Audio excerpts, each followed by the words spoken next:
যেদিন সারা দেশের খবরের শিরোনামে ছিল ভোলাগঞ্জে সাদা পাথর লুট, প্রকৃতির করুণ আহাজারি, সেদিনই আমি ছিলাম ভোলাগঞ্জ সাদা পাথর পর্যটন কেন্দ্রে। আপনাদের সামনে আজ তুলে ধরব সেই দিনের ভোলাগঞ্জ সাদা পাথরের অবস্থা, যেটি দেখে আমি নিজেও হতবাক হয়ে গিয়েছিলাম। এক সময় এই স্থান ছিল স্বপ্নের মতো, কিন্তু আজ সেই স্বপ্নে ধুলো জমেছে। আমাদের যাত্রা শুরু হয়েছিল জাফলং, বিছানাকান্দি ও উৎনছড়ার সৌন্দর্য উপভোগের পর। সমুদ্রে মোড়া পাহাড়ি রাস্তা, সারি সারি চা বাগান, ঝকঝকে আকাশ আর পাহাড়ি বাতাসে ভরা পথ। মনে হচ্ছিল শেষ গন্তব্যে পৌঁছালে প্রকৃতি তার সব রং একসঙ্গে মেলে ধরবে।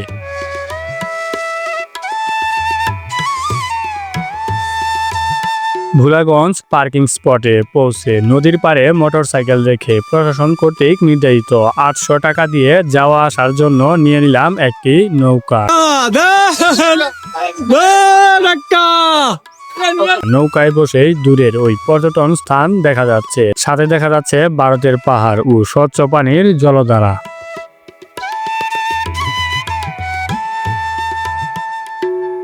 দূর থেকে প্রথমবার চোখে পড়ল সাদা রঙের ঝিলিক, সেই ভোলাগঞ্জ সাদা পাথর। নদীর বুকে ছড়িয়ে থাকা পাথরগুলো সূর্যের আলোয় ঝলমল করছে, কিন্তু কাছে আসতেই চোখে পড়ল শূন্যতা। যেখানে থাকার কথা ছিল পাথরের স্তূপ, সেখানে শুধু কাদামাটি, গুড়া পাথর আর ফাঁকা নদীর বুক।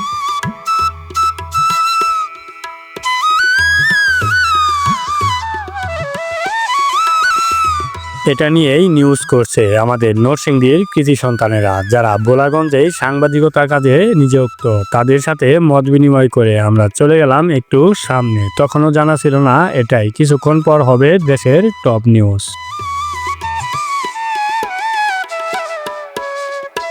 দেখেন, এই জায়গাগুলো ছিল পাথর দ্বারা ভরা, এখন এটা মরুভূমি, প্রায় শুধু বালু আর বালু, বালু ছাড়া আর এখানে কিছু দেখা যাচ্ছে না। আর এখানে কিছুদিন আগেও ছিল প্রচুর পাথর, এভাবে লুট করে এখানে একেবারে মরুভূমিতে পরিণত করা হয়েছে।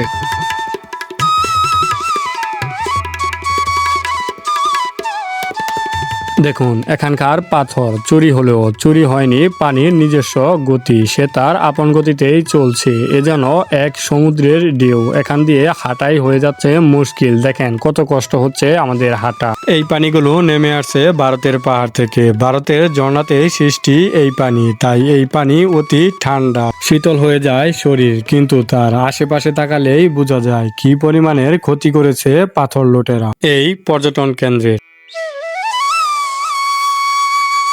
ভোলাগঞ্জের সাদা পাথরের ইতিহাস বহু বছরের পুরনো। পাহাড়ি স্রোতের সঙ্গে ভেসে আসা পাথর নদীর তীরে জমি তৈরি করছিল অনন্য প্রকৃতির দৃশ্যপট। এখানকার পানি ছিল কাচের মতো স্বচ্ছ, আর তলদেশে ছড়িয়েছিল সাদা ও ধূসর পাথরের আস্তরণ। কিন্তু সেই শিল্পকর্ম এখন মানুষের লোভের শিকার। দিনের বেলা কিংবা রাতের আধারে পাথর তোলা বন্ধ নেই। নৌকা, ট্রলার আর ট্রাক একের পর এক পাথরের বোঝাই হয়ে নদী ছাড়ছে। যেখানে আগে পাথরের পাহাড় দেখা যেত, সেখানে এখন ফাঁকা জায়গা, বালু আর কাদা। আইন ও নিষেধাজ্ঞা থাকলেও বাস্তবে তার প্রয়োগ খুবই দুর্বল। প্রকৃতির এই চুরি কেবল একটি সম্পদ কেড়ে নিচ্ছে না, এটি নদীর জীবনকেও ধ্বংস করছে।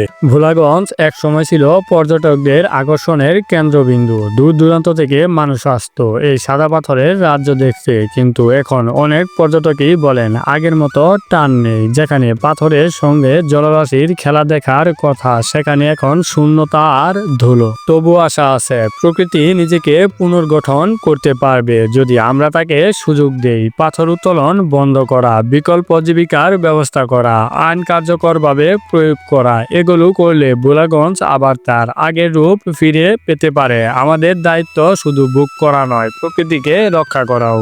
ভোলাগঞ্জ সাদা পাথরের গল্প শুধু একটি স্থানের গল্প নয়, এটি আমাদের সময়ের একটি সতর্ক সংকেত। যদি আমরা আজও চোখ বন্ধ করে থাকি, তবে আগামী প্রজন্ম শুধু ছবিতে দেখবে এই সৌন্দর্য, বাস্তবে নয়। আসুন আমরা প্রকৃতিকে ফিরিয়ে দেই তার প্রাপ্য সম্মান। পাথর শুধু নদীর সৌন্দর্যের অংশ নয়, এটি নদীর ভারসাম্য রক্ষার একটি স্তম্ভ। পাথর সরিয়ে নেওয়ায় পানির প্রবাহ বদলে যাচ্ছে, নদীর গভীরতা কমছে, নদী ভেঙে পড়ছে, তীর ভেঙে পড়ছে, মাছের প্রজাতি কমে যাচ্ছে, জলজ উদ্ভিদ হারিয়ে যাচ্ছে। এটি কেবল একটি এলাকার সংকট নয়, নয়, এটি পরিবেশের জন্য এক বড় সতর্ক বার্তা। তো দেখতে পাচ্ছেন এখানে কিন্তু লকারের ব্যবস্থা আছে, দেখতে পাচ্ছেন লকারে মালামাল রাখছি।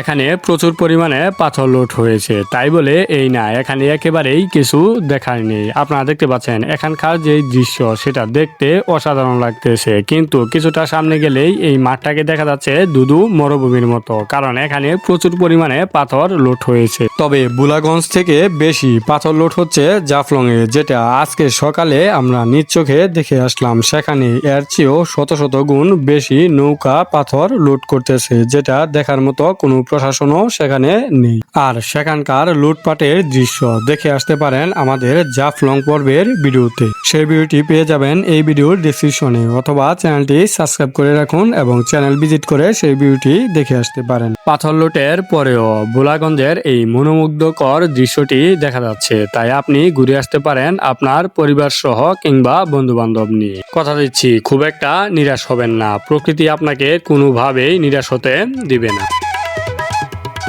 তো এই ছিল আজকের পর্বে, দেখা হবে নতুন কোনো পর্বে নতুন কোনো স্থানে। তো সেই পর্যন্ত আপনারা ভালো থাকুন, সুস্থ থাকুন, আর আমাদের পরিবারে নতুন হয়ে থাকলে এখনই চ্যানেলটি সাবস্ক্রাইব করে দিন, পাশে থাকা বেল আইকনটি অন করে দিন, যাতে করে এরকম ভিডিও ছাড়ার সাথে সাথে আপনাদের নিকট ভিডিওগুলো পৌঁছে যায়।